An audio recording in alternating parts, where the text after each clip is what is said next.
I call to order the regular board meeting for the Park Ridge-Niles School District 64 for Monday, June 22nd, 2020. Carol, can you take roll, please? Riles, Sanchez. Here. Salas here. Little. Here. Pearl. Here. Sotos. Here. Biaggi. Here. Quorum present. Thank you. Dr. Olson, before I suggest that we make a motion on this, are we going to discuss anything related to collective bargaining matters? Just a quick update. Quick update. Okay, so we will still go in under that. All right, so the administration's asked us to consider going into closed session under 2C1 to discuss employment compensation, discipline, performance, or dismissal of specific employees. And this relates specifically to Dr. Olson's annual performance review. And then also under 2C2 to discuss an update on collective negotiating matters with the 3 unions. So do we have a motion to go into closed? So move. Tom has the motion. Any second? Second. Fred, thank you. Has got the second. Any discussion on that? Okay. Okay, Biaggi. Yes. Sotos. Yes. Little. Yes. Pearl. Yes. Sanchez. Yes. Salas, yes. Motion carries. Okay. Thank you. I'll switch over to the other Zoom meeting. Great. Thank you. So the board is back from closed session. We convened the board at 6 p.m. this evening in public. An open session. We went into closed session a couple minutes thereafter under sections 2C1 and 2C2 of the Illinois Open Meetings Act to discuss the appointment, employment, compensation, discipline, performance, or dismissal of employees in the district, and that was specifically related to the superintendent's annual performance review that we're going to be doing tonight. And then also under section 2C2 for collective bargaining matters to get an update on current negotiations with all 3 of our unions. So why don't we just take roll one more time again, Carol, and then we'll move on with the pledge and get on with our agenda. Let me make sure. Okay, I'm unmuted. Biaggi. Here. Riles. Salas here. Little. Here. Sanchez. Here. Pearl. Here. Sotos. Here. We have a quorum again. Great. Thank you. All right. Well, in Larry's absence, how about if I lead us in the pledge tonight? I pledge allegiance to the flag of the United States of America and to the republic for which it stands, one nation, under God, indivisible, with liberty and justice for all. Okay, thank you. I don't have any remarks myself tonight. We've got a little bit of a packed agenda for this evening, but I do want to just make another remark about this to the public, that in light of some changes to the order from the governor, I have deemed that this meeting is necessary to hold under, remotely in light of COVID. And as a result of that, we have Dr. Olson this evening actually sitting in Jefferson live there. The public can attend in person at Jefferson. They can address the board live in person at Jefferson just as normal. However, we're all remote with the exception of Dr. Olson. But there is a monitor there for people to view the meeting, and they would have an opportunity, a microphone to come up and speak to the board during the public comment. And also tonight, unlike our meeting last week where it was all in closed session, we are going to have agenda items tonight. At any point during the meeting tonight, if there is public that's at Jefferson and wishes to participate, I'll open the floor on each of our agenda items and not only look for emails that have come into us, but also ask Dr. Olson if there's anyone in the room there that wishes to address the board on any of these topics. So we will be continuing to do this at least until we get back to some sense of normalcy with the board doing this in person. And again, it's a bit of a moving target at all times, so we don't know what's going to happen with the governor next in terms of any changes to this, but this is where we are as of tonight. So at this time, I'm going to ask if there's any public comment on non-agenda items. And I'll ask Natasha first, did we receive any emails on non-agenda items for the board? We have not received any emails. Okay. And Dr. Olson, is there anyone in the room there with you at the moment who wishes to address the board? None at this time. Okay. then we're going to move on to the approval of the agenda tonight. I'm going to ask the board if there's any changes to the agenda as it has been proposed. I do have a change, and that is I'm asking the board to, if they would be willing to remove, I'm trying to find which number it is on here. A9. Yes, A9 on our agenda tonight, which is related to the administration compensation, that we're going to actually push that to our meeting in July. So if everyone's okay with that, but if there's any other changes that we want to make to the agenda tonight. Okay. Tony, we don't need a motion to delete that, or do we? No. No. Okay, then it is so deleted. We will address that in our July meeting. So we're going to move on to one of the fun parts of the meeting tonight. Dr. Olson, the Judith Snow Award. Yes. And Natasha, do we have an ELF representative? So we're supposed to have Leah Smucker, and I know MJ included her in panelists list, so I don't know where she might be. She currently is part of the attendees. Yep. She is. I'm trying to promote her as panelist, Okay, but I'll just perfect. go ahead and allow her to talk. I've tried it twice Perfect. and it's just not working. Thank you, MJ. So MJ, if you could let her know, or if she's available, to be aware that she can start whenever she wants. She should be able to hear us. Yeah, I see her as an attendee, so Leah, if you hear us.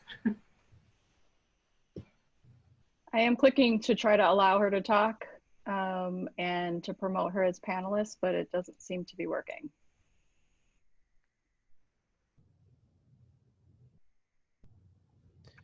Rick, do we want to move on to other agenda items and come back to this one if we can figure it out?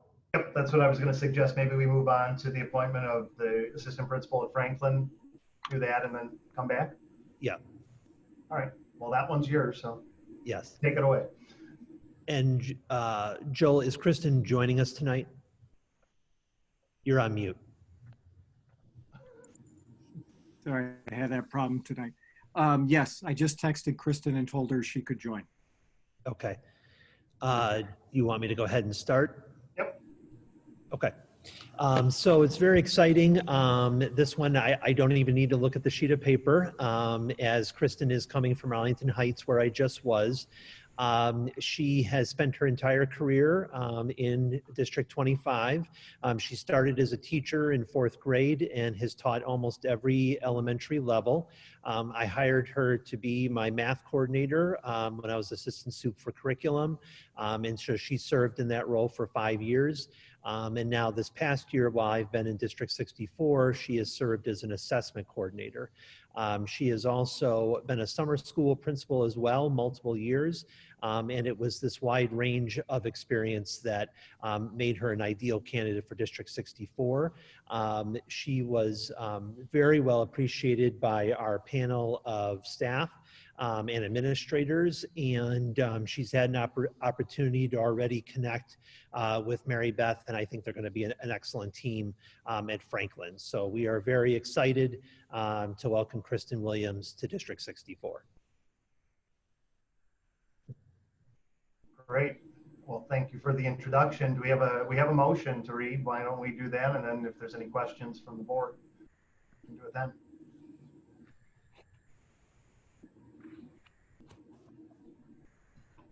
I move that the Board of Education of Community Consolidated School District 64, Park Ridge-Niles, Illinois, approve the appointment of Kristen Williams as Franklin School Assistant Principal effective July 1st, 2020, based on the recommendation of the superintendent, not upon the board's direct knowledge regarding the individual selected for appointment. Second. Okay, great. Fred had the motion and Denise has the second. Is there any discussion from the board on this? Either for Kristen or for Eric? Okay. Natasha or Eric, any public comment from either on email or anyone in person in Jefferson? Not at this time. None on my end either. Okay. Well, if there's no other comments from the board, then we'll take a vote. Okay, Sotos, Yes. Sanchez, Yes. Pearl, Yes. Biagi, Yes. Little, Yes. Salas, yes, motion carries. Kristen, congratulations and welcome aboard. Congratulations. You. Looking forward to having you on board. Thank you. I'm so excited to join Franklin and serve the staff and the community. It's going to be a great year. Thank you so much. Terrific. Thank you. Welcome. Okay. I see we have another guest, so I think we might be able to go back to the Judith Snow Awards. Eric, do you want to?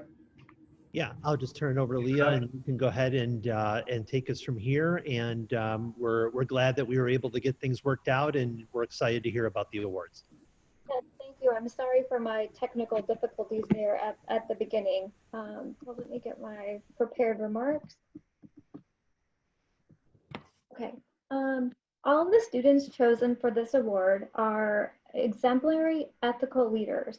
Each student knows their core values and has the courage to live them in all parts of life in service to the common good. Each student is a principled ethical leader who leads with integrity, selflessness, dependability, caring, and fairness. These 4 students are all outstanding examples of ethical leaders in our middle schools. It is our great pleasure to present to the Board of Education these 4 students as the 2020 Judith L. Snow Ethical Leadership Award winners. From Emerson Middle School, we have Henry Morrison. Henry Morrison stated, "I believe it takes courage to be a leader, but in order to do so, you must also be a follower. I look up to those who I feel have strong leadership skills, cooperation, integrity, and respect. Henry is committed to ethical leadership as evidenced by his accomplishments at school and in the community. At Emerson, Henry is a soaring eagle, active in the symphonic band, and played Peter Pan in Emerson's production of Peter Pan this year. He is also a member of the fundraising committee for the annual Emerson musical. One of his teachers stated, "Henry's leadership skills were evident to me from the first time I met him. What stands out about Henry is simply his nature. He is truly a natural leader. He stands out as a leader, not just on 1 or 2 notable occasions. It's simply the way he operates." In his community, Henry has participated in Boy Scouts and has advanced to a Life Scout, the rank before Eagle Scout. His Scoutmaster describes him as good-natured, hardworking, empathetic leader. The leaders in Boy Scouts are supposed to be servant leaders. Henry definitely qualifies as a servant leader. Henry's commitment to being an ethical leader was best stated in his thoughtful essay when he wrote, "I always try to find what is ethically correct, not giving an unfair outcome based on how well you know or like people. This isn't always easy, but I find that making the right choice will make me a better role model." And then next from Emerson, we have Emma Donoghue. Emma Donoghue stated in her essay, "Work hard and try your best to be your best. I strive to be my best, but I also strive to help others be their best." Emma has exhibited ethical leadership within many areas of her daily life. Emma contributes to her school as a soaring eagle and participates in the symphonic and jazz band. She is described by her teacher as being one of the most polite, dependable, and respectful students that I have ever taught. She also has an incredible work ethic and is always prepared and ready to improve her skills. She gives back to the community by volunteering for Vacation Bible School. She was described as reliable and putting her whole self into doing a great job, all with a friendly and open spirit. She summarized her essay well, writing, "Little acts of kindness are what I try to do and live by every day. Because if I can make somebody's day just a little bit better or make them feel a little happy, then it's worth it." And then from Lincoln Middle School, we have Cecilia Teku. Cecilia wrote in her essay, "I live out the definition of ethical leadership every day by following my morals, values, and remembering to always be kind and respectful. Her teacher writes, Cece is one of those students you come across once every 10 years or so. She is very outgoing, personable, organized, friendly, and the list goes on and on. She tackles problems head on. She leads by both being a vocal leader as well as by example. Cecilia has exhibited ethical leadership in her school by being a web leader. Her passion for ethical leadership was summarized well in her essay when she wrote, I work to be a leader who is compassionate and caring so that anyone who needs anything can come to me for support. We need to be good to each other. I am dependable, I stick to my word, and I don't change. If someone needs me, I make sure I am there to support him. And finally, Alana Boris wrote in her essay, I feel I represent all parts of an ethical leader and show that throughout my everyday life. Elena gives back to her school by participating in the band and as a web leader. Her teacher writes, Elena is one of the most engaged students in any of my classes.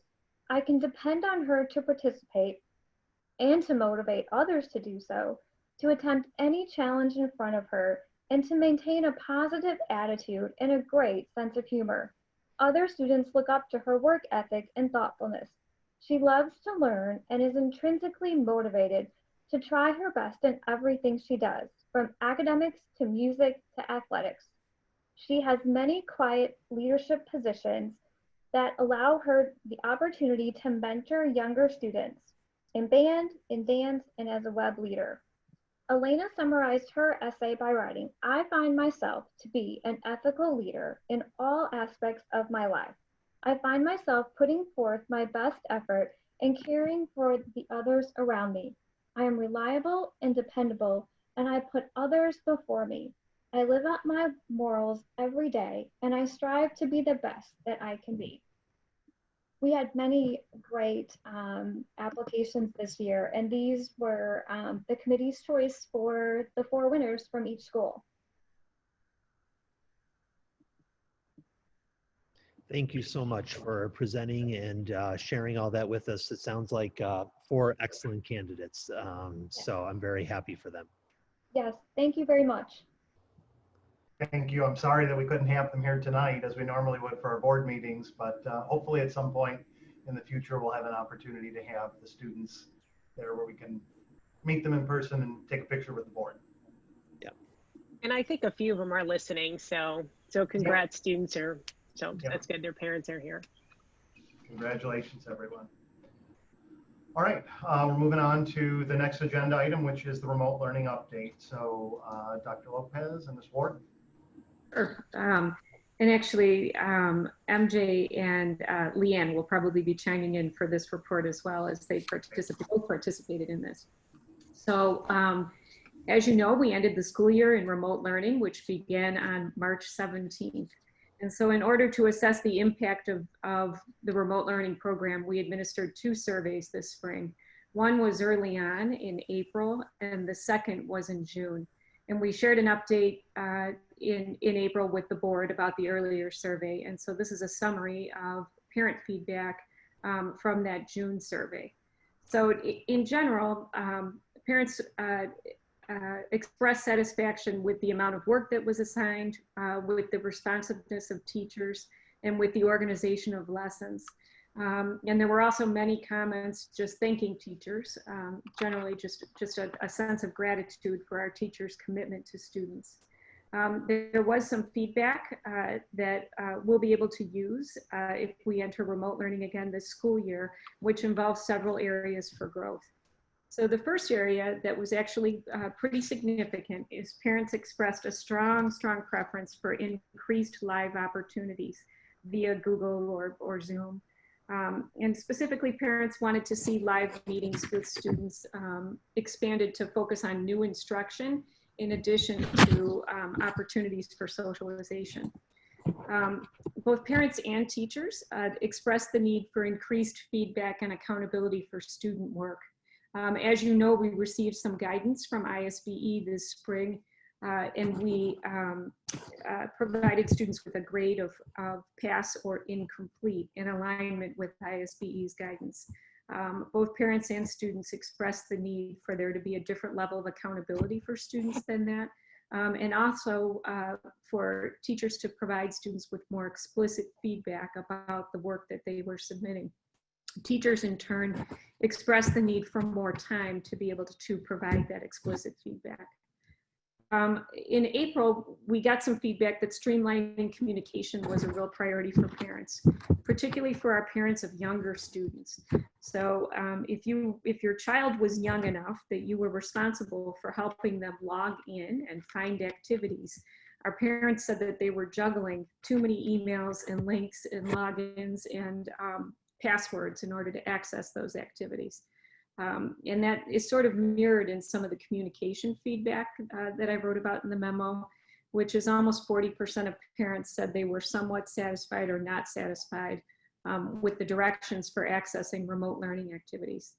MJ and the tech team have been working hard to address that. And we actually had some things in the works before we moved into remote learning that involved identifying a consistent platform for students to work on. And so we think that by introducing both Seesaw for our K2 students, our pre-K through 2 students actually, and Schoology for our 3rd through 8th grade students, we can address some of those streamlined communication concerns. And I know MJ talked about that at our last board meeting. At the end of the school year, about 60% of parents said they were satisfied with the amount of time students dedicated to remote learning. About 25% of our parents felt that it was too little. We did see a small tapering off in terms of attendance for students at the end of the year. And so that might be related to that, but about 12% of our parents continued to feel like the time was too much. And in relation to that, about 35% of our parents said they'd really like to see a schedule where subjects appear on alternating days so that students aren't transitioning so much in a daily schedule. One of the things that we're committed to if we move back into remote learning is having parents be able to access materials from school. So whether those are printed documents or novels or equipment that they need for art or whatever that looks like, we feel like with the pickups that we organized at the end of the school year, we could probably structure some opportunities for parents and students to access resources at school using that sort of safe model that we implemented. One of the things that we continue to think about that really speaks to what the ITC team focused on in terms of streamlining communication is the fact that about 60% of our families said that they have limited or no availability to support kids with remote learning. And I think that as the school year went on and parents began to return to work, that became even more challenging to juggle at home. So one of the things we want to be conscious about is how do we create a consistent routine for students in remote learning, and how do we create a consistent schedule so that both students and parents know what to expect on a daily basis. So we took all this data at the end of the year, and Leanne and MJ and I created 3 subcommittees. One was a middle school subcommittee, one was a pre-K through 5 subcommittee, and then we had a student services subcommittee. And the task for those committees was really to digest this parent feedback as well as feedback from a staff survey. So our next steps in terms of managing the data, or responding to the data, is we're gonna, well, first we're gonna await guidance from the governor. I feel like I've said that about 1 million times this spring, right? Wondering what the governor and ISBE will say next.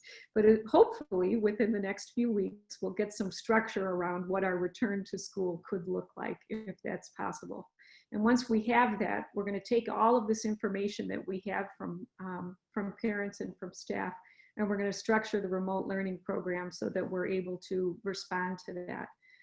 We think we might need to create a couple of additional subcommittees, one to look at how we're sharing feedback and report cards with students, kind of that accountability and check-in piece. We know we're going to be having conversations about what our expectations are for minimum interactions with kids around live conferencing and pre-recorded interactions. And so as soon as that structure becomes available, we'll be able to communicate that information out to families. And MJ and Leanne, did you want to add anything specifically about the Student Services Subcommittee? Just a couple of things. I think Lori and I had very similar processes with our groups. Student Services is continuing to meet. We still have one more meeting and that's Wednesday. So then we'll have all of our information wrapped up as far as suggestions and things to ponder moving forward. We also felt that, getting that parent feedback was instrumental. One of the differences that we had with Student Services is because of the IEP minutes, there was, I think, a lot of interaction with parents and perhaps understanding of what parents' struggles were in trying to implement them on a more individual basis based upon the time that related services and teachers had in interacting with students and parents. Many of our students were not able to interact on the Chromebooks or other devices without parent support. So we were continuously looking at parent feedback too, as we were receiving it from parents during the e-learning and remote learning time period. But I think that I'm very excited actually as to how our committee has been progressing, and am really excited about some of the suggestions that we'll be bringing back to administration. And just to give you an update, since our May meetings, the tech department is well underway in configuring the equipment that we have received so far. We've received our iPads for kindergarten and first graders. We've also received our refresh for our Chromebooks and are expecting our second grade Chromebooks in the next week.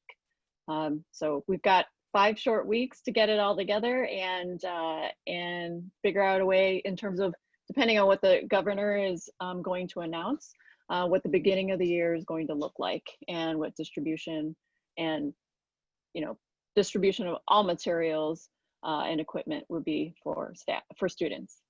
So, and one of the things that we've done this summer is we've designed an extensive professional development program that will support staff with the integration of this technology and Seesaw and Schoology into their daily work, regardless of whether we're in a remote learning setting or not. So we've designed, the ITCs have designed some workshops and the curriculum specialists that relate to assessment and engagement in a remote learning setting. But also that can apply to just in a tech platform. So it doesn't have to be specific to remote learning. So we've had tremendous feedback in terms of people signing up for those classes this summer. I don't know, MJ, if you wanted to add anything about that, but I was really pleased to see how many people are enthusiastic about being involved in that PD. Definitely, and an overwhelming response of teachers who are really trying to be prepared for next year. But even on top of that, with the being able to integrate the new equipment in the primary grades and actually be using the equipment and the devices in person as well as remote. I think they're very, very excited. It's something that our primary grades have been working on actually in the last 2 years. So they're really excited to be implementing this and enhancing their curriculum and instruction. So our fingers are crossed that we'll be able to be back together. But if we're not, we sort of have a plan A and a plan B here, and people have had the opportunity to access some learning that will help them regardless of the setting that we're in. Anybody have any questions about that?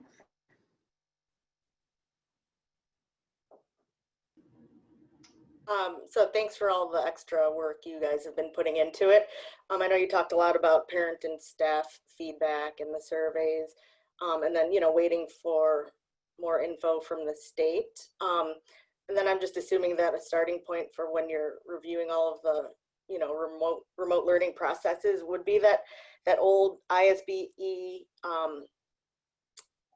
that PDF that they uploaded back in March for remote learning guidelines, because it sounds like a lot of the issues that were brought up in the survey were also, touched upon in that guidelines document. I mean, I know the state didn't really talk about how to implement these things, but they did. They mentioned how we might have to print things for students and do drop off or pick up when they pick up food, and then the minimum and maximum minutes suggested per grade level and all that fun stuff. So I'm assuming you're incorporating all of that stuff into it when you have your little your meetings and when you talk about the parent and staff. So the interesting thing about that document, Carol, is you're right, it does present a range and it provides districts with local control. So one of the reasons that we included those questions in the parent survey is because we were curious to see if our parents, how they felt about the program that we ran and whether or not they felt like it was, too overwhelming or more manageable. So where we see that people are feeling overwhelmed is at those younger grades. And we're hoping to mitigate that with the use of the Seesaw platform and by printing material and having them available for students. But the minutes themselves are pretty minimal recommendations from ISBE, and the majority of our teachers and parents didn't feel like those minimal minutes were appropriate for our school program. Right. It seems like we're going way over, even more than double for a lot of the grades. For most of the grades. Yes, that's true.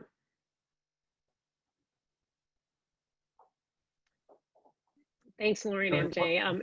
Oh, so sorry. It's James, always okay. Thanks. It's always fascinating. I think some of the data, it was pertaining to remote learning, but certainly pertains to being on site as well, like streamlined communication and the need for feedback and the need for consistent schedules. Like those things we can still take if we're remote on the fall or if we're, a mixture on site. So I think the feedback can be used in different ways.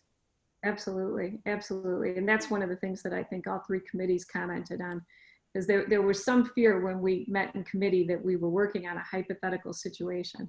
But one of the conversations that came out in all three committees is, regardless of setting, these are solid goals, right? They're things that can only help us grow.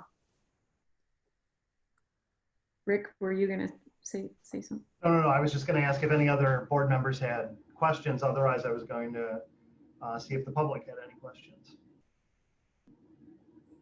And all the information that's being released suggests that the guidance should come out by the end of this month. It was promised during the third week of June, and then they hedged on that promise a little bit last week during their public statement, saying certainly by the end of the month. Several sources I'm hearing are talking about within the next 24 to 48 hours. And I think they were working on those in conjunction with, you saw the guidance around phase 4 just generally was released today. Not particular to schools, just to everything else. We do feel like we have an advantage if we move into remote learning this time, because we one of the challenges of this spring is we were like a little bit like the frog in the pot that's boiling, right? Because we kept thinking, oh, it's going to be over in 2 weeks, or it'll be over in 3 weeks, or it'll be over in, and it just extended until the end of the school year. So one of the lessons that we've learned is that when we move into remote learning, let's anticipate that we're going to be there for some time, right? And make the changes that we need to make right away to be responsive to what kids and families need. So that's why the three things that I talked about are really 3 goals for the committee, right? Thinking about having a consistent communication platform, setting expectations for instruction so there's not so much variance across teachers and across schools, and giving people the opportunity through some sort of organized pickup to access the learning materials that they need. And accessing those learning materials controls a lot of that, like link craziness, right? Having to go to different sites and different places to access resources. So that's one lesson that I think we definitely take with us, is that, we need to, when we move in, let's not think of it as a short term, let's let's think in our minds, well, what if this happens for a long time? And if there's something that we need to change to be responsive, let's do it right away.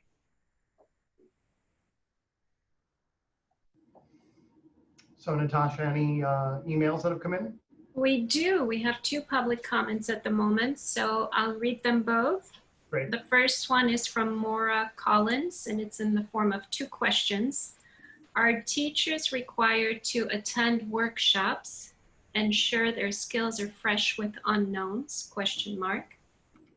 And the second is from Rose Franco. Does anyone know if local private schools will open, ? If they follow a different set of guidelines? Those are our 2 comments at the moment.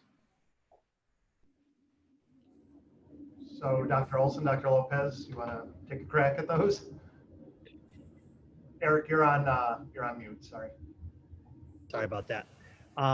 Well, I didn't want to get into starting to create the conversation. If you wanted, we could follow up with those 2 people tomorrow if you want. Sure. Okay. And there's no public comment from here at this point. Okay, I was going to ask you that. Any other questions, conversation from the board before we move on? I just have one quick thing, and Lori, I think you talked about this a little bit, but there's a decent shot that even if we go back in the fall, that we could be bouncing in and out of remote in person. Is there a way to kind of build that into what we do? So yes, so one of the things that we did this spring is we anticipated that. And so we did have some mandatory professional development for teachers in May related to the 2 communication platforms. And then the professional development that we're offering over the summer is giving teachers the opportunity to start building some lessons if they'd like to, that would be appropriate for either remote learning or kind of a hybrid setting. The curriculum specialists are also working on designing learning boards to support people with lesson planning this summer, which again will be helpful whether we're in remote learning or in a hybrid setting. So ideally, we would be able to come back together and teachers would be using these tools as a part of kids' routines, but not making school like remote learning, right? But just having kids use these tools as a part of their learning routines so that when they transitioned into remote learning, it just came naturally to them. There wouldn't be so much of a so much trying to get it off the ground. Thank you. I think also, Rebecca, I would add that, what's so hard, sometimes you kind of hear this phrase of we're building the plane while we're flying it. And I think that was a lot of what happened in the spring, whereas now we have time. Unfortunately, we're kind of being told prepare for every single scenario. So we're trying to do a little planning on all these different scenarios, and then how are they going to come together depending on what the actual guidance is. So I'm encouraged by what Tony just shared, because the earlier we can know, then the more we can plan.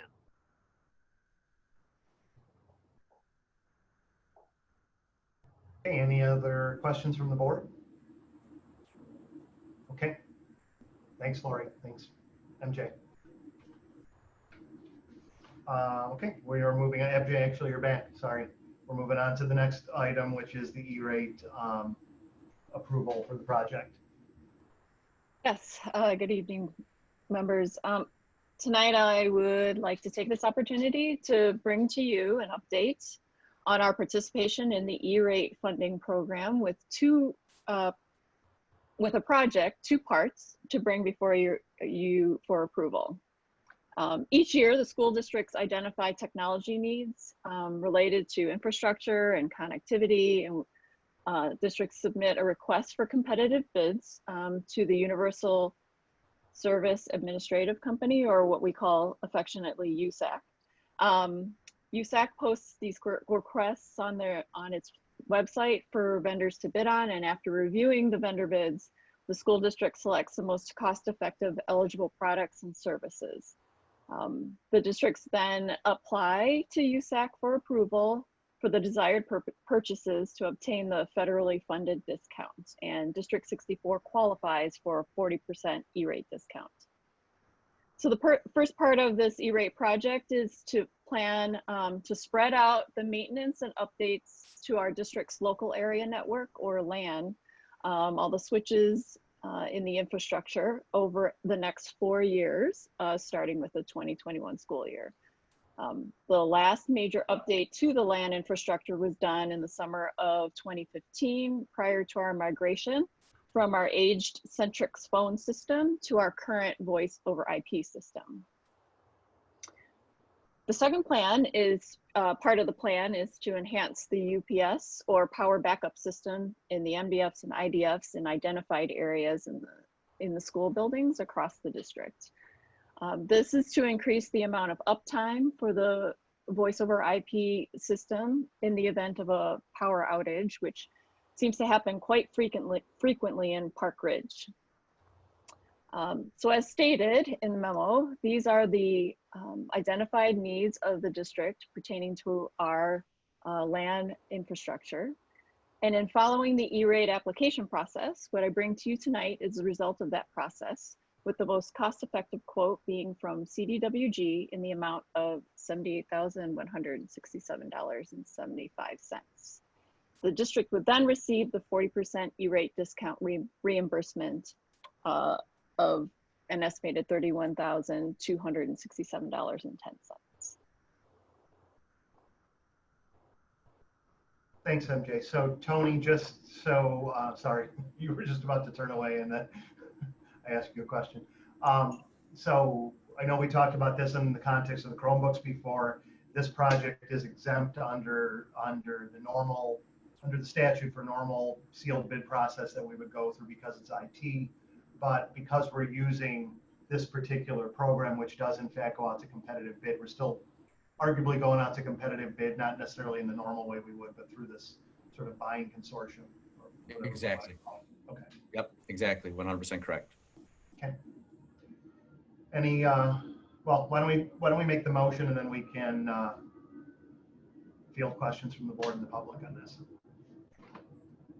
I move that the Board of Education of Community Consolidated School District 64, Park Ridge-Niles, Illinois, approve the Category 2 E-rate discounted switch infrastructure refresh plan and the UPS expansion as presented in the amount of $78,167.75.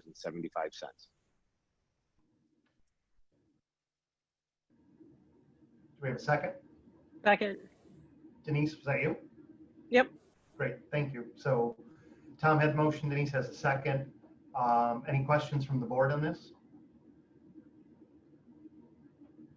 MJ, can you tell us what the other bids were, what the amounts were? I don't actually have that information in front of me. 78K is the lowest bid.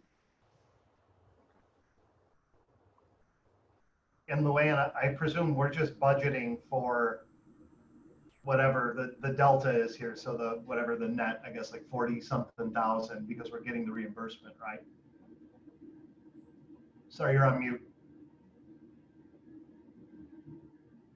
It'll be good to not hear that ever again, right? Sorry, you're on mute.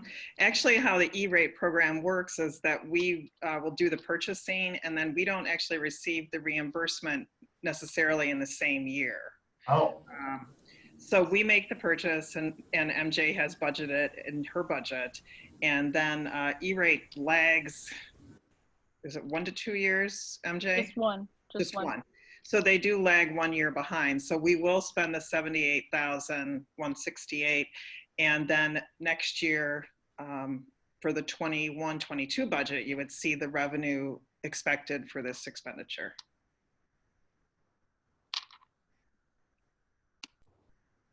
Any other questions from the board? If not, Natasha or Eric, any questions from the public? None on my end. None here. Okay. If there's nothing further from the board, then we'll take a vote. Okay, Biaggi, Yes. Sotos, Yes. Salas, yes, Sanchez, Yes. Pearl, Yes. Little, Yes. motion carries.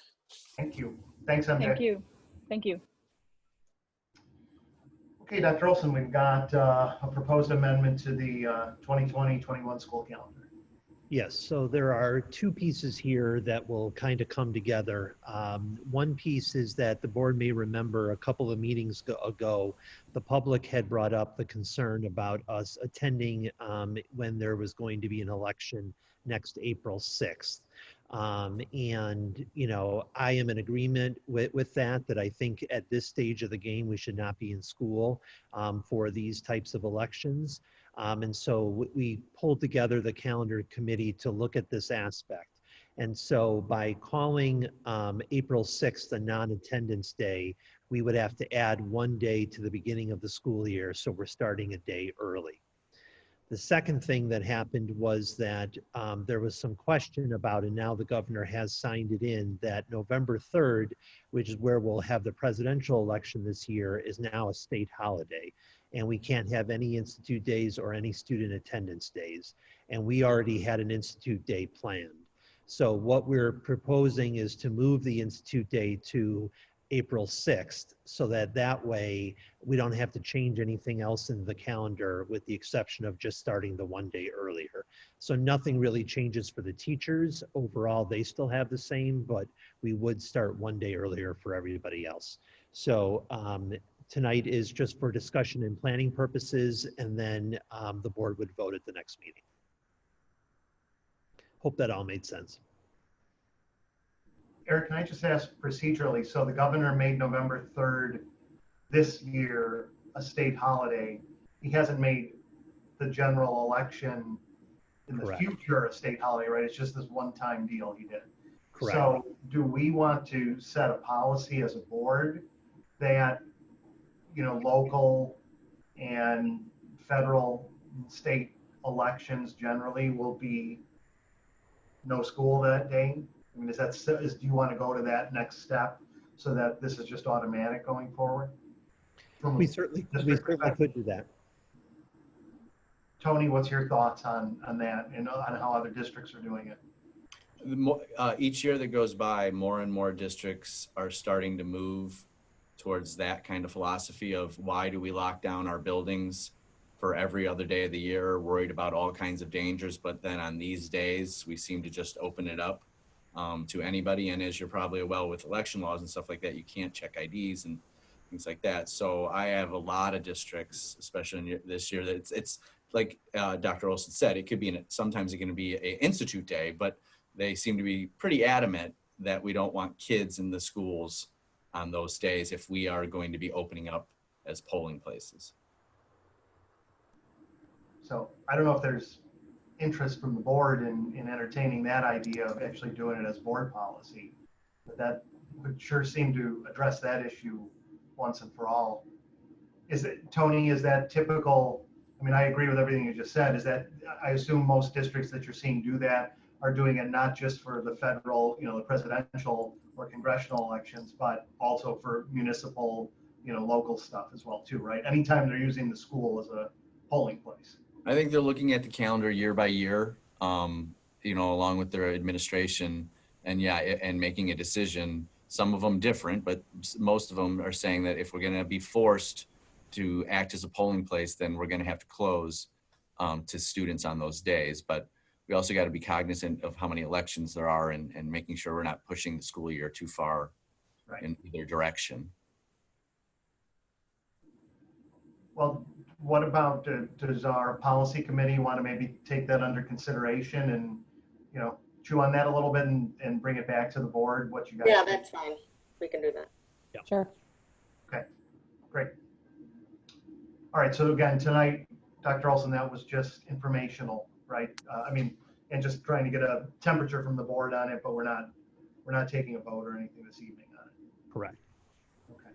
Any other questions on that?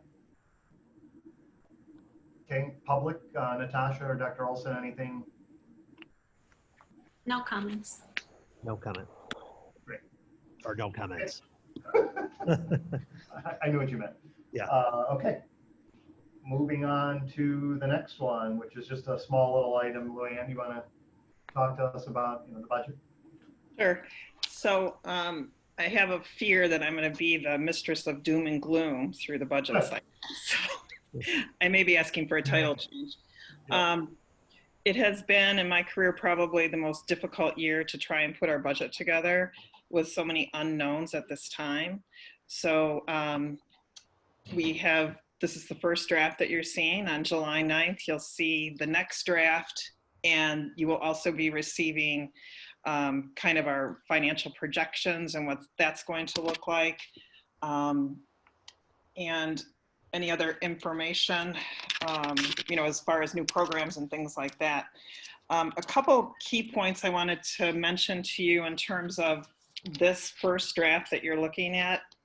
Right now, we're looking at a decrease in our revenue of almost 1%, so about 0.75%, about 595,000. I did reduce our collection rate for the tax levy this fall to 97%, down from 99%. So that's a significant change. Our expenses are up 3.45%, so about 2.7 million. Luann, can you just stop for 1 second? Can you explain why I think I know why you ratcheted it down, but is it because you're presuming that because of the economy that there will be more people than normal that will be defaulting on their taxes, and so we won't collect that revenue? That is correct, Rick. So what I did is just to be conservative right now, and as things progress into September, we may increase it. I don't think we would decrease it anymore. The community has always had very good collection rates, as we know, over the 99%. People pay their property taxes. They don't want to lose their home through a tax sale. About 45% of the property taxes are from, I'm not going to think about it, where the banks are paying the property tax. So the escrow accounts, they already have the money, so they have to pay the taxes. They cannot hold your money and not pay the taxes. So I just checked. Right now we look pretty good in terms of what we're receiving for this collection, but I think, as we get closer to September, we'll see what's happening also with the first collection next year as we continue to receive more information. This budget still includes all of our bubble classrooms. If you were not aware, our registration was affected, as were other school districts, in terms of people registering for school next year.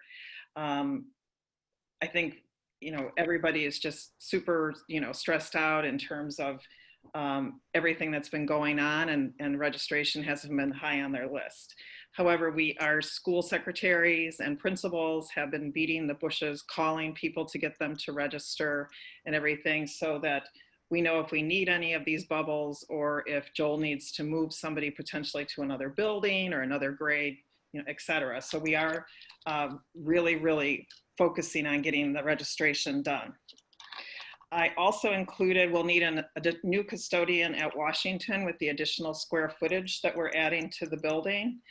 And after a discussion with Joel and Eric, we are going to add 3 additional custodians during the day, kind of like swing type custodians. Right now we have a swing custodian at Emerson and a swing custodian at Lincoln.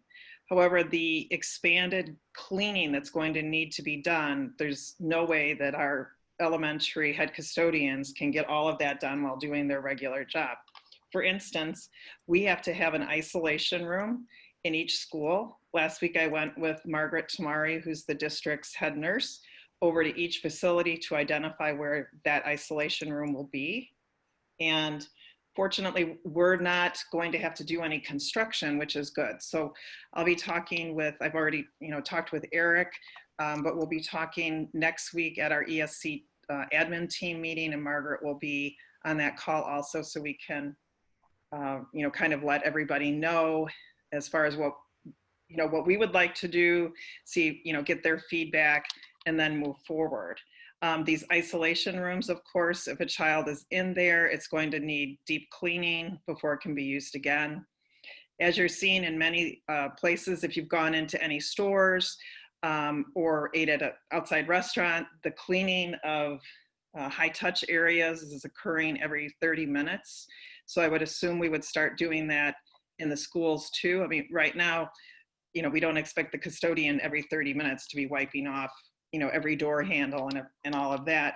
However, we know the guidelines are going to be, I would assume, pretty strict in terms of the amount of cleaning that we're going to need to do. The other thing, which is not in this budget yet, but I'll put in the next round, is for the first time in my career, and I probably anybody else on the admin team, the governor is allowing 10-month employees to receive unemployment this year. Now, it's not teachers. That would literally probably bankrupt us. But this is all TAs that are 10 months, and any 10-month secretaries can apply for unemployment. Joel did some research into this, and they'll receive approximately 50% of what would be their normal salary. Valerie, our Director of Fiscal Services, has done some calculations based on only 20 people claiming unemployment, where we have probably about 100 people that would be eligible, and we're already up to $62,000. So needless to say, none of us are happy about this, and we don't see what the reason is for it, since if you work in a 10-month position, you chose to work in a 10-month position. So that is an expense we did not plan on, and I'll add it in. I'm probably going to put 100,000 in or more. Tony, did you want to say something? Yeah, I just wanted to add 2 points to it. Number one, it's going to be very important for us to identify when we believe that these increase in unemployment are COVID related.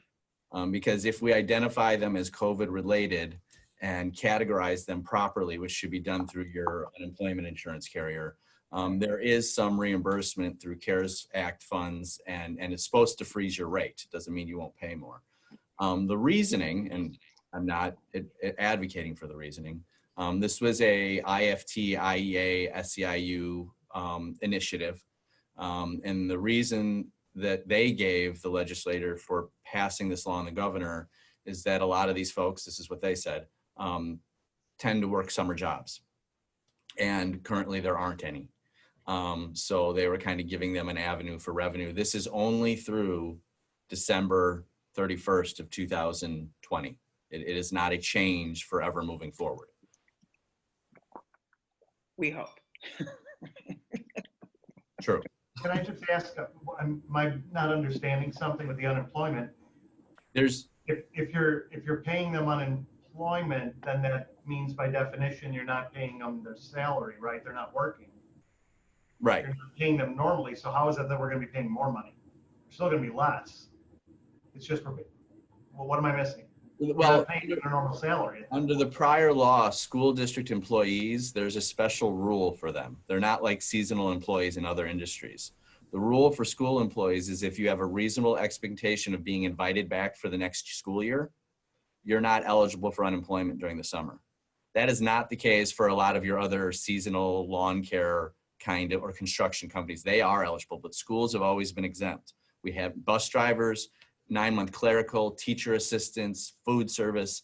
We've never had to pay unemployment unless you've truly laid them off at the end of the year. Substitutes too, Tony. Yeah, and so, yeah. So right now it's limited to non-licensed certified people, non-certified, that even have been laid off or have even a reasonable expectation to be employed next year, which has never been the case before.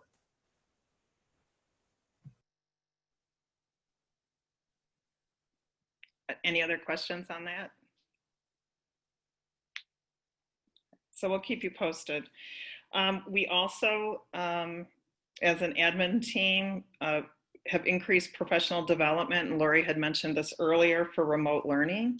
So in case, and I don't know if I should say if or say when, we would go back into remote learning, we're making sure that our teachers all have the skill set that they need to be successful. We had gone over our health insurance about 2 months ago, and that increase this year is over 7%, which is the highest. We've always come in much, much lower, 3% or lower. I've also placed additional funds in our operations and maintenance budget for COVID expenses.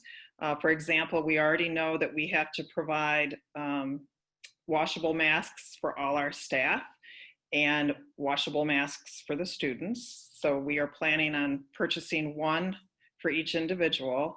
However, we will have to have a literal ton of the throwaway masks because we started doing some calculations of how many children will forget their mask, you know, and then we're going to need to provide them with a paper mask because they need to have the mask on during the day. So that is really going to increase our expenditures.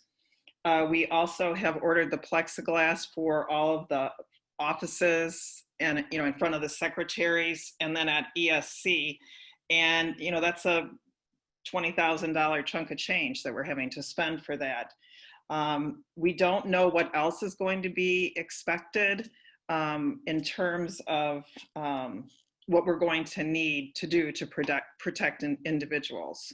So we just put it in the budget for now. A lot of districts have done this. They've said that, you know, our expenditures, I'm so hoping this isn't going to happen, could be up like over $2 million because of COVID. So there's been some studies that the Illinois Association of School Business Officials, which I am, has done a study with the Illinois Association of School Administrators, and that just looking at the different types of expenditures that we could incur. It's really scary. Some of them on the list, I'm like, no, we're not going to incur that. So that is, you know, another thing that's a reality going forward. So are there any questions on the budget that you would like me to address right now? And then on the 9th, we'll have the financial projections and, you know, some refinements in this budget that I'll be able to share with you. It's not good news right now. So remember the rainy day I've always mentioned to you guys? It's here, it's pouring. So we will also need to move our last amount of money for construction to finish Washington School. So we're in the process of doing the final calculations on that. One other thing I wanted to point out to you while I'm delivering so much good news to you is the architects right now are going through our buildings, through the blueprints. And right now they have received guidance that each child is to have 36 inches around them. So when they're looking at calculations of room sizes, you can imagine we're potentially going to have some issues. So I'm not sure how that's going to be handled or what guidance, you know, Dr. Olson will receive on that. But we are, we know it could be a potential reality. So, you know, more to come on how that would be handled. And we're not going to be the only district with the issue. I mean, every district's going to have an issue unless they have a mothballed school sitting around or something else. So we're waiting to see. Right now, the bus company is also working on looking at how we would transport the students safely to school. And we are looking at what I had them run is that we would put one student in each seat. And what we're looking at now is we'd have to do 2 runs for the middle schools, 2 runs for the elementary school. So our cost is going to go up. However, when you tier, like we already do 2 tiers. So if they drive the middle school and the elementary, the cost is less per run, which is great. So this would now be a 4 tier, which I've never even heard of. So it's not going to be like adding another bus. But our costs are definitely going to go up in terms of transportation. And if they require us to have an aide on each bus that would be doing temperature checks on children, that, you know, right, that's probably at least $10,000 per route. So no good news in that area either. So hopefully we're going to get more guidance, and hopefully sometime next year the world will get back to normal. But I think for right now, you know, it's kind of the reasons most of us administrators can't sleep at night right now is looking at what's coming down the pipeline. Eric? Well, and I think, you know, some of the gloom and doom of tonight is you have to prepare for the future. Yes. So we don't know that all these things will come to Worst pass, case. but we have to be ready, unfortunately. Yeah, so I would say we're doing right now more worst case, you know, because as Eric said, we have to prepare. So it could end up that it's not going to be as bad, but we have to be prepared for what's coming next. And I'd rather tell you now than come back in September and go, oh, surprise, we have $3 million more in expenses right now. So Luann, to that end, are you going to be bringing to the board, here's whatever, 2 tiers of worst case, here's a 10% increase in our budget as a result of all the COVID stuff we have to do, 20% increase, and then here's the 10 and 20% in cuts we're going to do. Yeah. In Well, places. So now remember, most of our budget is salaries and benefits, right? 85%. So I don't know where we would cut staff.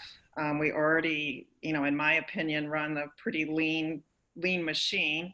Our TAs are assigned to our special needs students, where in some schools, every classroom has a TA. We don't, operate like that at all.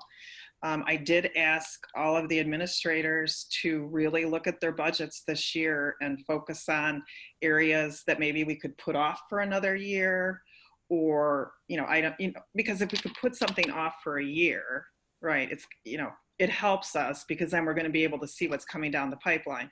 So, our big major budgets, curriculum, technology, student services, right? We're in the education fund. So they have to be commended. Leanne, I'll get the names right, MJ and Lori did a terrific job with their budgets this year and have been incredibly helpful and willing to help us in terms of trying to keep our costs, down as much as we can. What we would have to look at probably in terms of that would be more deferred maintenance, right? Because that's generally the first place a district would start to cut, because you're not going to start cutting your teaching staff and that. And, we have some buildings that have some pretty major issues. So it would really be how much deferred maintenance do we want to do? And then is the district going to get back into that same circle they were in prior to me coming, where there was a lot of deferred maintenance and problems. But unfortunately for Ron, he's sitting there, I can see his face, probably cuts that have to come in his department if that's what we were looking at. Any other questions from the board? Just a comment. It seems like with the pandemic, mental health issues are on a rise, and we're talking about all the physical, like masks and plexiglass. I just think we need to be attuned to, do we at some point need additional social work or counseling support for our students, especially if they're going in and out, and schedules get turned upside down. I just think we need to be attuned to that. I know it's spending more money, but I think we need to do that for our community. And we still have all those bubble positions. So, as a team, if they would decide to do that, we still, because we more than likely, I think Joel would agree, we're not going to pop all of our bubbles. We will pop some of them, but we would have funds in our budget if we need. Just curious, Luann, how does that work? So if, I know this is 6 steps ahead of the game, but if the governor puts out some sort of hybrid way, proposal or order where it's not mandatory that the kids go back physically to the buildings, the parents can make the decision whether they go remote or come back. How would that impact bubbles? So if let's say Mrs. Smith is going to get assigned 27 students to her class, her 3rd grade class, but there's only 10 of them that are going to physically be going there, is that a bubble burst? I mean, I know we've never had this before, but. I would want Eric to answer that question. Yeah, so I think those are things we're just going to have to continue to watch. So for instance, I think as you've heard us say, is enrollment is down right now. So even there are positions normally we would be hiring people back for and putting them, and we're holding off on all that hiring right now because we don't want to hire for positions unless we're 100% confident that there's going to be kids there. But then Rick, you're bringing up a whole nother situation of, depending on what the governor's announcements are, those are going to be things we're going to have to pay attention to. So Rick, to your comment, even if the governor allows some sort of voluntary return, we would still have to plan for these bubbles, because a parent might decide early on in the semester to keep their kid home for a little bit but then somewhere in the mid-semester, you might get a mad rush of people coming back to school, or you might get a mad rush of people leaving the school, depending on how things go. So I think we have to just keep on course with what the bubbles would be if everyone were to come back. Yeah, I agree, Tom. And our board policy sets those levels anyway. And the board policies don't talk about in the event of a pandemic where, you know, some kids are at home and some kids are in the building. It's a number. So we haven't ever had to cross this bridge, and we're maybe there now. We'll have to talk about it. So, but I totally agree, Tom. So for the next meeting, Rick, we will be bringing the tentative, budget for the board to set the date for the hearing, which would be in August on the budget. And then the budget will go on display on our website. And then when we reopen, if I can say that straight, we typically have a hard copy in case somebody wanted to come in and see that. And obviously, if any of you want a hard copy, just let us know and we'll get it over to you. Natasha, I saw a hand go up, and I know I saw an email come in, so I think we have a question. We do have a public comment from Karen Hine. If the schools are opened again for in-person instruction the next school year, will there also be the option to have remote learning as well? Well, go ahead, Dr. Olson. Yeah, if you want, we can follow up with that parent as well. Yep. Okay. Eric, anyone else in Jefferson? All right, any other comments from the board? If there's not anything you have on your mind, board members, right now that we want to give to Luann, I would suggest either, email Dr. Olson or Luann directly after the meeting if there's particular questions you've got or information you want her to bring to that next July meeting. I just want to add one thing to that. Yep. Almost any question that you have about what he's going to say or what we're going to be required to do in phase 4 next year, there truly is not a definitive answer to that question yet. People have options, they've explored their different options. So everyone just be cognizant that until we get that guidance, the answer to many of those questions is going to be determined. Yep. Agreed. All right, thanks, Luann.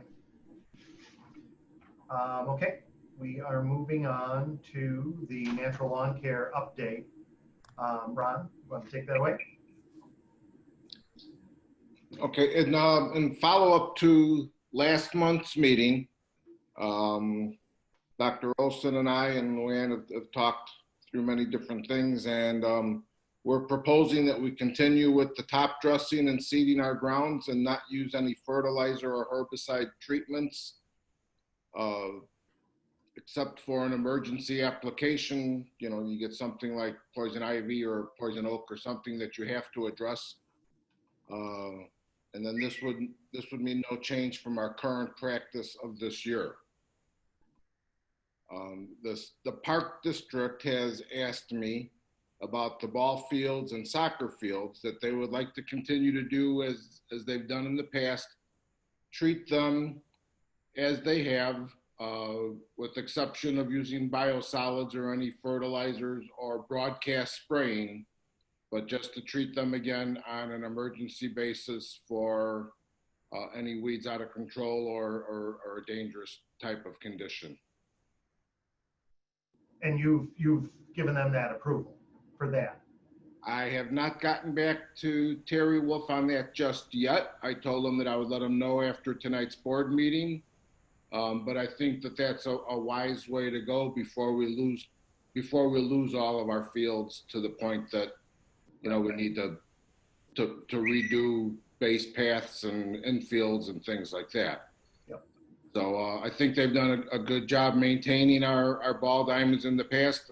If we just limit what they can use on them, and again, limit them to not using biosolids and just broadcast spraying anything. I think that's the way to go with those areas. And then for the areas that we're maintaining, as I said, I'd like to just go ahead with the seeding, top dressing, and just do emergency treatment as needed.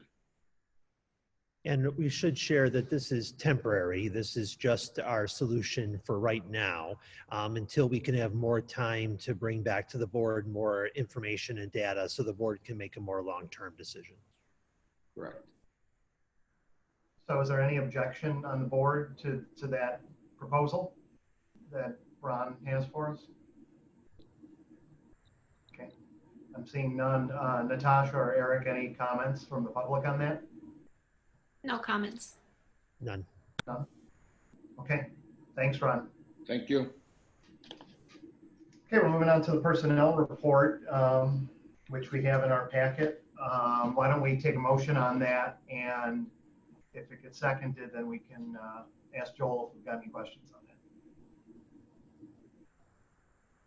I move that the Board of Education of Community Consolidated School District 64, Park Ridge-Niles, Illinois, approve the personnel report for June 22nd, 2020, noting that the personnel report is based on the recommendation of the superintendent and not upon the board's direct knowledge regarding any of the specific individuals selected for employment. Is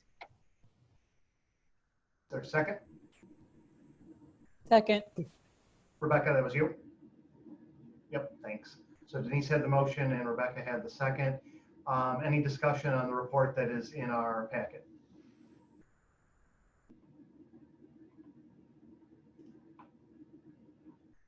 Oh, sorry, I lost our screen there. If not, anything from the board, anything, Natasha or Eric, from the public? No comments received. Okay, Joel, anything you want to add to that? I'm good to go. Okie dokie. Carol? Okay, I switched to my headphones. Can you hear me, Rick? Yeah, yeah. Okay. Salas, yes. Pearl, Yes. Sanchez, Yes. Sotos, Yes. Biagi, Yes. Little, Yes. motion carries. Great, thank you. Okay, we are on to the consent agenda. Before we do the motion, I know we normally ask this consent agenda is pretty big tonight. Is there anything in here for the board that any board member wants to pull out of the consent agenda? We've got a lot of items on it.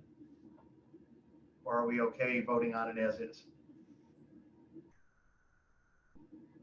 Okay, I'm not hearing any objections, so why don't we take a motion on the consent agenda?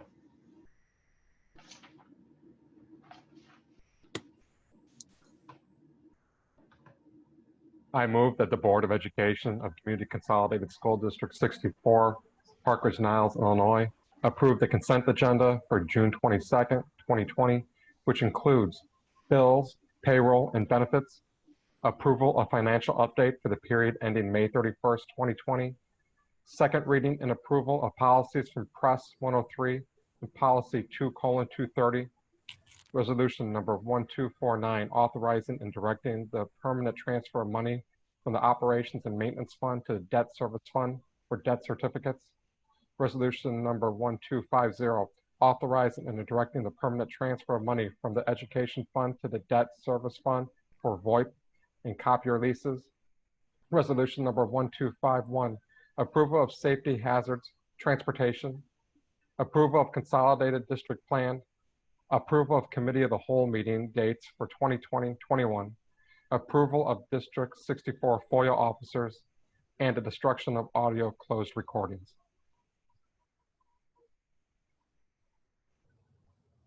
I missed that. Second. Can you reread that? Sorry. Just kidding. I think Denise had the second. Is there any discussion on anything in the consent agenda? Okay, anything from the public? Either in person or email? No comments. Okey-doke. Carol? Okay, Pearl, Yes. Little, Yes. Salas, yes. Biagi, Yes. Sotos, Yes. Sanchez, Yes. motion carries. Thank you. We've got an approval of minutes from our May 18th, 20, and May 26th meetings. Anybody absent from either of those that would need to abstain on this? I can't remember off the top of my head. No? Okay, so we can all take part in that vote. So we'll take a motion on that.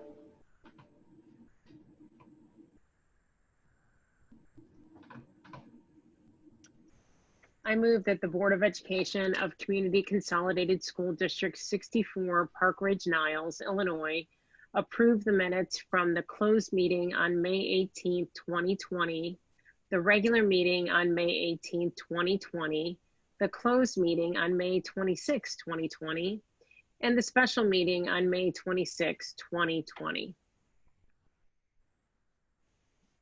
Second? Second. Second. I think Rebecca had the second, Denise had the motion. Are there any from the board, any questions, comments, or are there any proposed changes to the minutes as presented? Not seeing any. Any comments from the public? No comments. Okay, Sotos, Yes. Little, Yes. Dallas, yes. Sanchez, Yes. Pearl, Yes. Biagi, Yes. motion carries. Thank you. Okay, so now normally we just sort of run through this last part, Eric, and then we go home. But tonight's a little bit of a different situation because for the public's sake right now, we are going to be doing something a little bit different, I think, than has been done in the past for superintendent reviews, at least in my memory. And that is that Dr. Olson is going to give what we've been referring to kind of as a State of the Union or a State of the District address to the public and to the board, in which he's going to discuss what his goals were for the previous year and how he and the district are doing, vis-a-vis those goals. So we're going to be doing that, and then the board is going to go into closed session to conduct his actual performance review after he gives that tonight. But so before we do that, Dr. Olson, I know you've got just a couple of more housekeeping items on your bullet list there that I thought, why don't we get those out of the way first? If we want to do that, if there's anything that you need to discuss with the board. And then also, I know you and I briefly talked, and I think we said we were going to at least broach the subject tonight of future meetings and just kind of, we're not sure where the governor's going to go this go around with the next set of rules. It's very possible that what he does is going to create a situation in which we could go back to sitting where Eric is right now in a boardroom and having an in-person meeting. But, and Tony, jump in here if I know that we kind of don't know what we don't know right now, but I don't want to put anybody, whether it's board members, staff members, or public, in a position where they feel uncomfortable from a health standpoint going to a meeting, feeling like they have to go. So again, we don't know what the governor's going to say in terms of how this is going to play out, but I guess I just want to put that out there to everybody right now that we're thinking about that, and we're not, it's not definitive what we're going to do, but Tony, I know you haven't really heard anything, but what's your gut on if this gets opened up? Are you hearing other boards saying they're just going to go right back to business as usual, or something else? Well, the new law that was passed, that as long as there's a disaster proclamation and the board follows the proper steps, you can continue doing virtual meetings. There are already school boards for the last several weeks that have returned to in-person meetings. It really is a local decision, as long as you're adhering to all of the Department of Health's guidance, and also ensuring that you're not having more than 10 in a gathering, which seems to be the one that really is hitting us. But when we go to phase 4, the gathering limit is increased to 50. But there are many districts that still believe that compiling that many people in a space is not safe. There are people with underlying conditions that may cause issues for, and are going to continue doing this as long as the proclamation is effective. The other issue that you might want to do, and I'm not sure what Park Ridge and Niles has put out ordinance-wise, is also consult with them on whether or not they have strong feelings. Because I know in a couple of my communities where some of the districts have tried to return, the municipality has stepped in and said, no, we have an ordinance on file and we're going to need you to adhere to that. So really, at the end of the day, it should be a local decision, but under the law, you will have the authority to continue doing what you're doing as long as the disaster proclamation remains, which presumably, will go until we're back to phase 5, but that could change. He could change that. So again, my own 2 cents is, I'm not interested in going and sitting in a meeting in a mask for 4 hours and having to put plexiglass dividers between all of us at a board table just so that we can say we've been in the same room. I mean, we're doing pretty well, I think, right now with technology. I think, obviously from a transparency standpoint, I want to make sure that the public has as much opportunity to participate in the meeting as possible. And this new addition we have where we've got a designated person sitting in a live room, in addition to having Zoom, seems to be a good middle ground for that. I personally feel uncomfortable telling the public the only way they can see us starting on, whatever, July 1st is if they come to an in-person meeting where they stand in a room with, even if it's 50 other people, and they have to do that. But again, I'm one vote on that, and if the board wants to go back fully, and we can do that too. So we don't have to decide tonight, but I just wanted to throw that out there. So Rebecca, you were going to say something. Yeah, I just want to be honest so that you guys can all assess your comfort level too. Is my husband is exposed literally every day to COVID, and I live with him. So there are people that may not want to be exposed to me as the most likely typhoid Mary. So as you decide your comfort level with that, I do live with someone who's exposed all the time. So Rick, regardless of what we decide as a board and when we're comfortable to go back in board, in-person meetings and how that's going to look, whether it be with plexiglass, I agree with you. Wearing a mask for 4 hours or 3 hours is probably the only thing that would prevent me from wanting to go back. I'd rather you put me in a plexiglass cubicle than make me wear a mask for 4 hours. However, and I don't know how the community likes this or not, but regardless of when we go back, moving forward, we as a board may want to consider having our meetings live broadcast via Zoom anyway. I think a lot of people have asked for that in the past where they just can't make it to a meeting, but they still want to watch it live. And we've been doing it for a while now. And I think, it's got some people that normally couldn't come to get engaged, and they're listening. However, there are certain people who want to be in the room so that they can, get up and speak to us, and they want that personal back and forth. So when we are ready to go back, we may want to consider a hybrid where, because you may not get 50 people that are going to want, or maybe you might get 100 people that want to be in the room, but we can't put 100 people in the room. So you can't exclude people. So maybe the Zoom idea or live broadcasting wouldn't be a bad idea moving forward, regardless of COVID or not.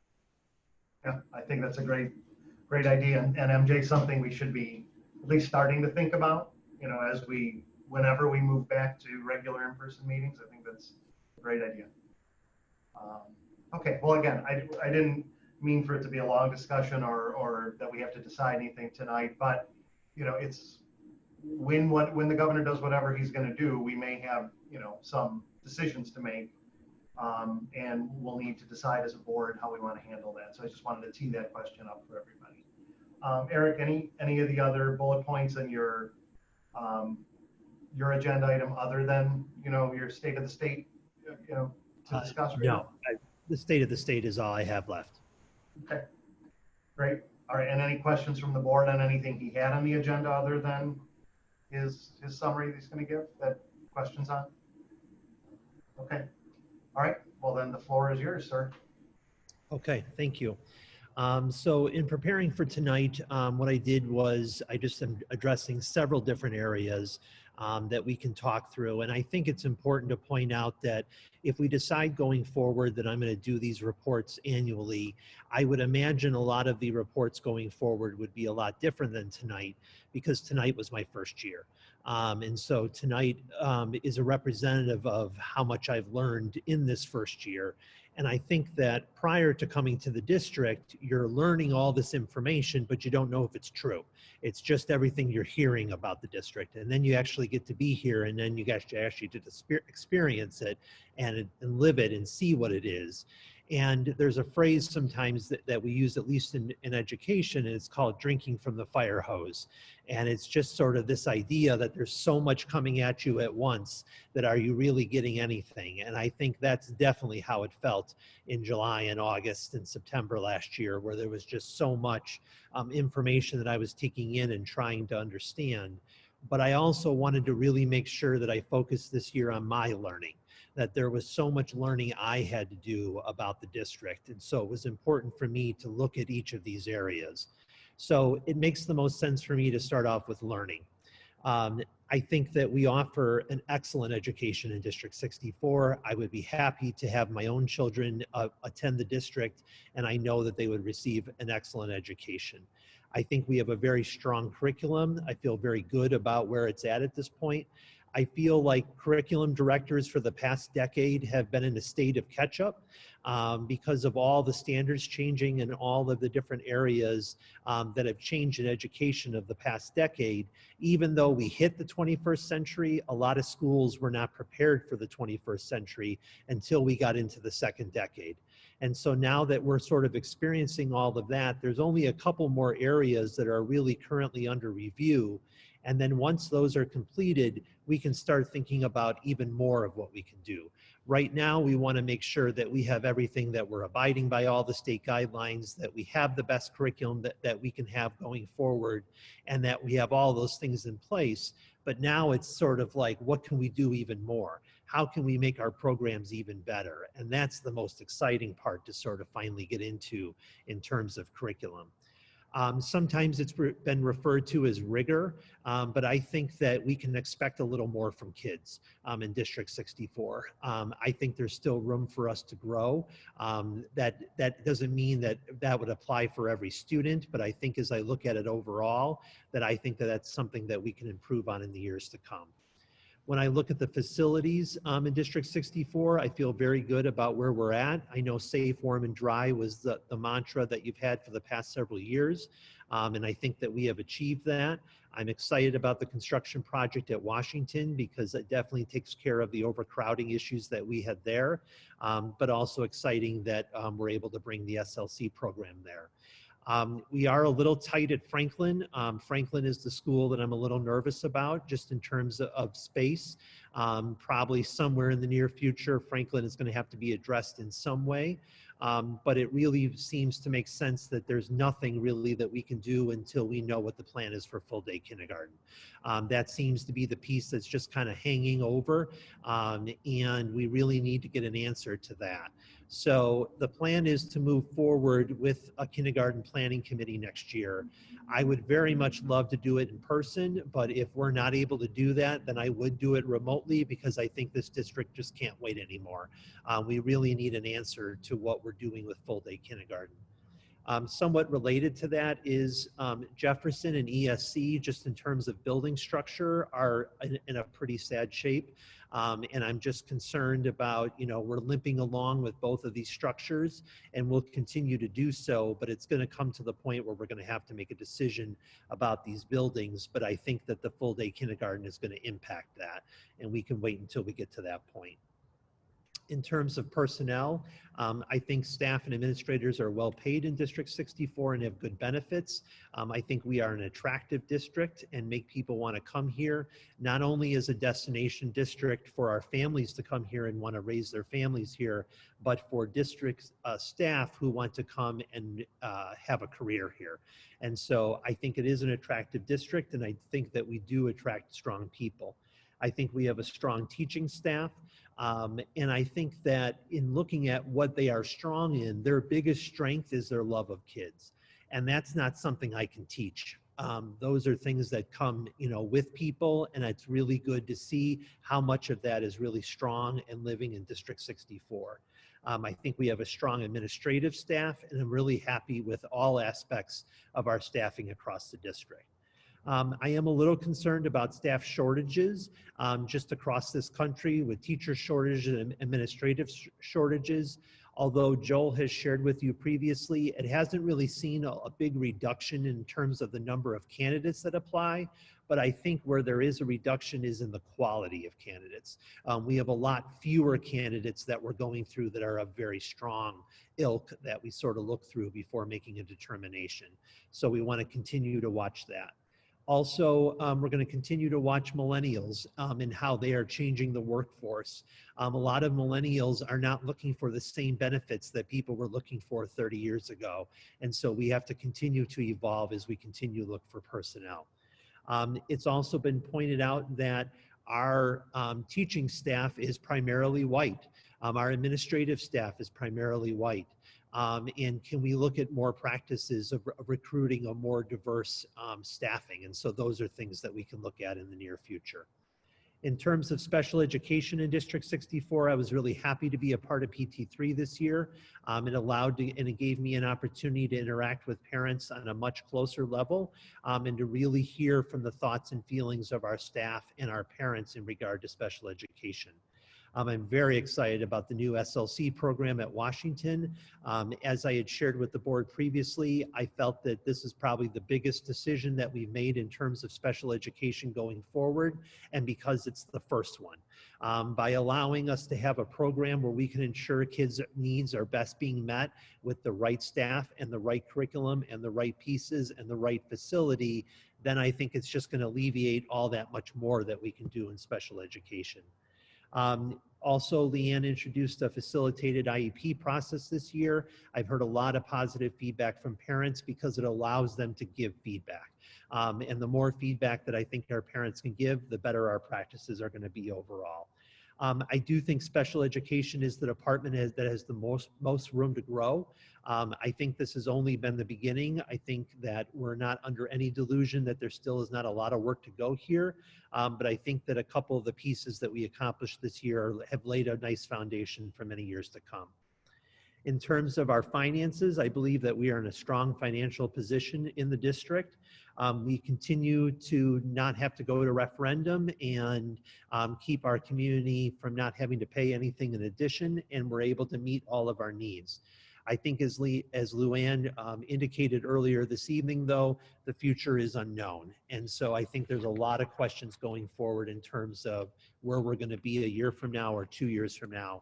And a lot of things I think will dictate that, most likely coronavirus being the biggest one. Then in terms of my goals, I had 3 official goals this year. One was to look at our facilities, which I've already talked about here a little bit in my explanation. Another one was to look at each of the areas in our central office of personnel and special education and business and so forth. And as the board knows, I already submitted a report to you that gave a lot of information in each of those areas. But also I'm hoping that through my conversation tonight, you're also getting a sense of that. And then the last goal was with the strategic plan. We had hoped to be farther along with our strategic plan.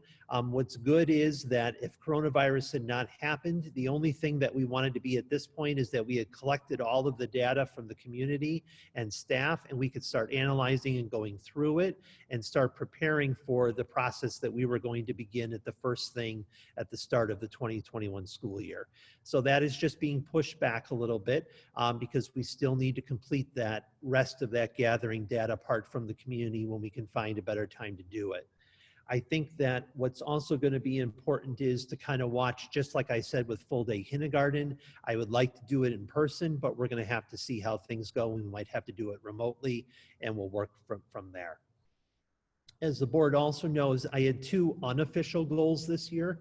One was just in the area of communication and increasing and improving the communication across the district. I do feel really good about where we are with our communication. There's so many different details that's hard to sort of communicate with the board in terms of how we do administrative meetings, how we organize certain functions at district office. There are so many little things that we changed in order to make the communication flow a lot more efficiently, and I feel very good about that. There were a couple times this year where I feel like the communication could have been better around a particular topic or a particular event. And so I want to continue to work on those things to improve.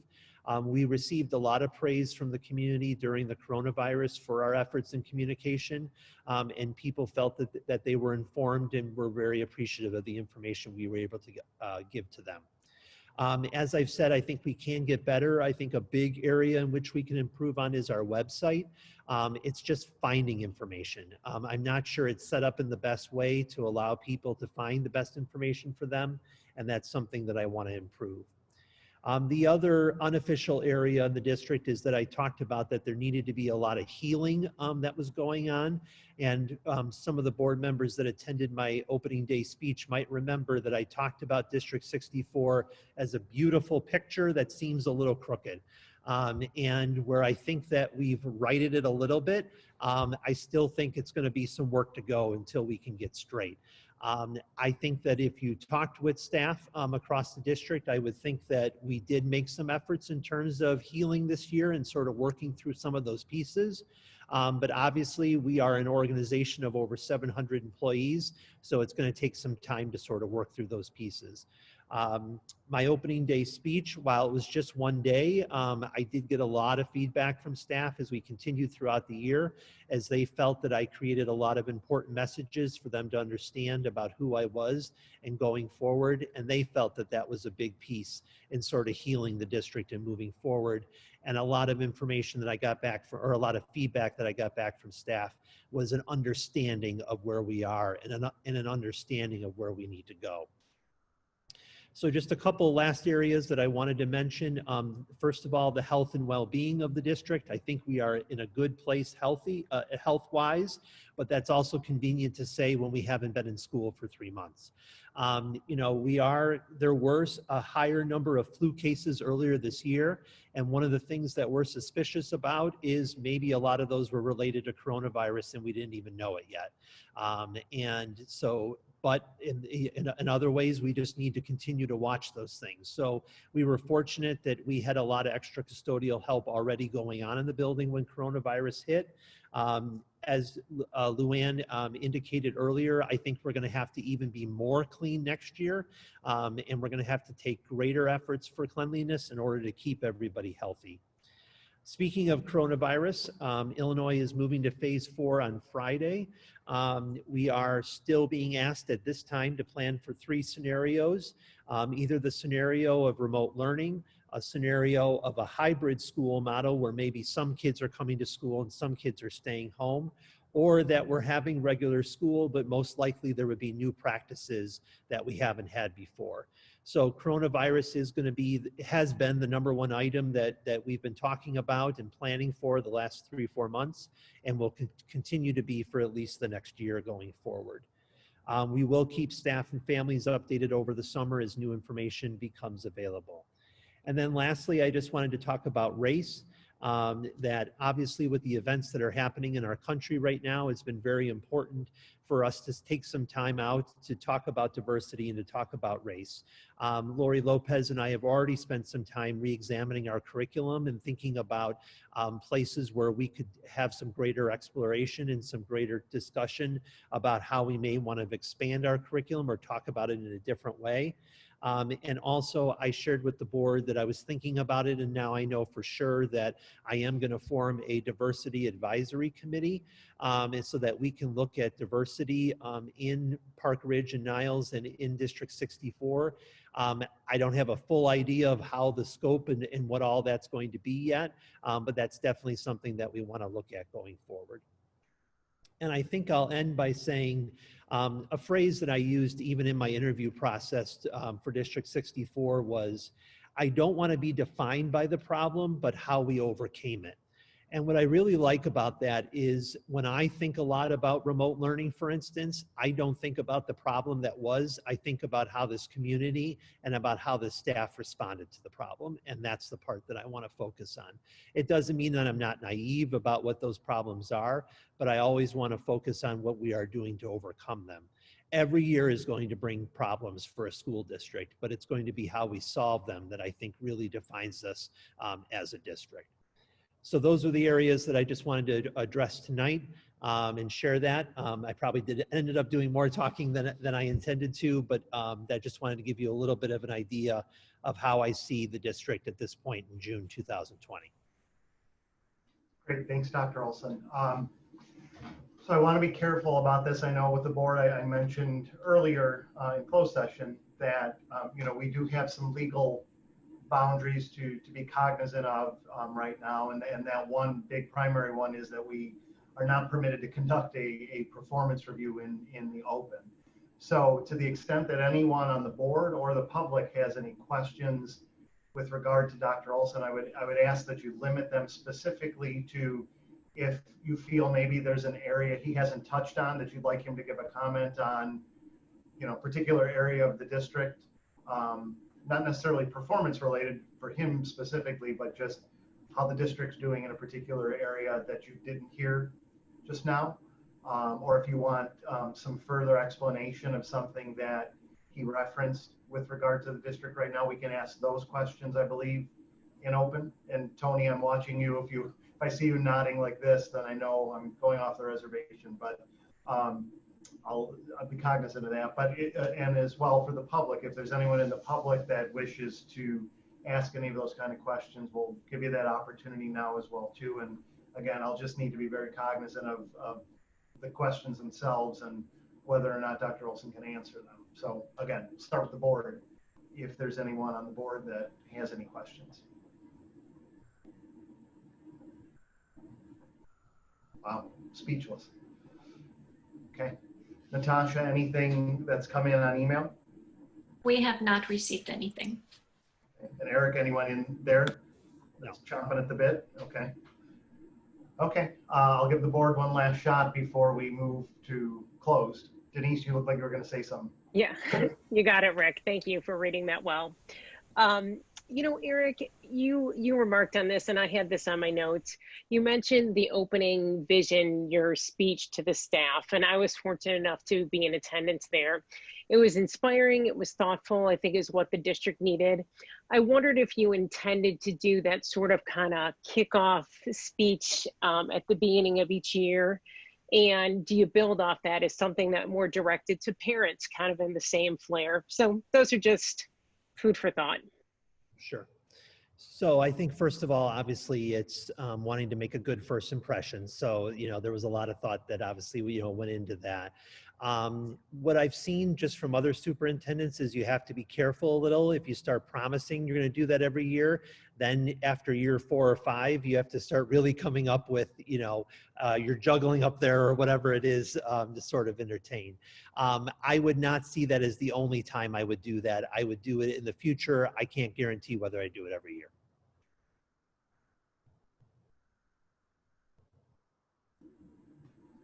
And yes, sorry, also Denise, I realized I didn't answer the other part, is that I kind of want to think a little bit more of how we could do that more with parents.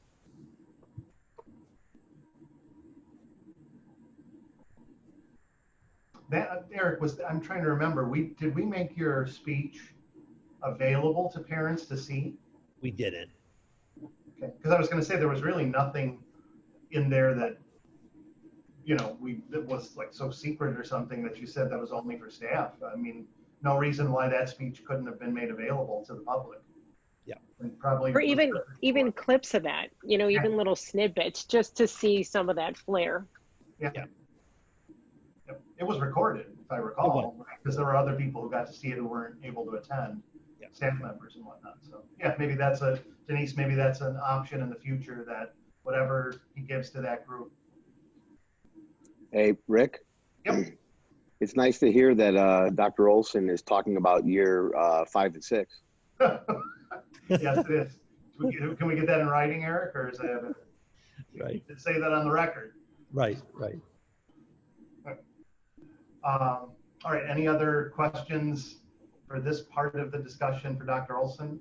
Otherwise, if not, I do need to ask if we have any new business for the board, and then if not, we'll take a motion to go into closed at that point. So any new business from the board?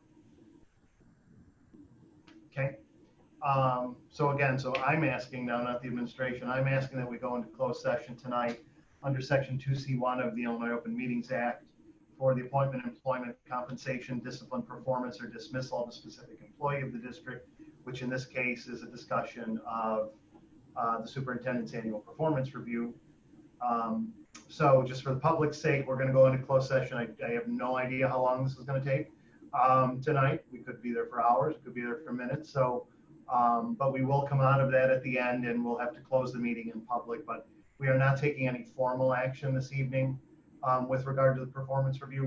We're discussing that tonight, and then in our July meeting, we will be taking a formal vote on his performance review and compensation and everything else. So be on the lookout for that. So with that, anyone want to make that motion to go into closed? So move. Fred had it first. Is there a second? Second. Tom's got the second. Carol, can you do a roll?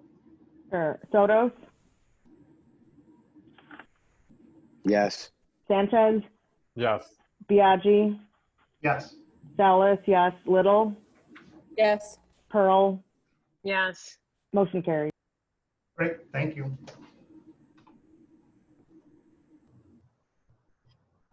The board is back in open session, a closed session meeting under 2C1 of the Open Meetings Act to discuss the superintendent's review. We've got about 9 p.m. tonight, and with technical difficulties, we're back now. And do we have a motion to adjourn the meeting? Great. Second. Second, all in favor? Aye. Aye. Aye. Okay, thanks everyone.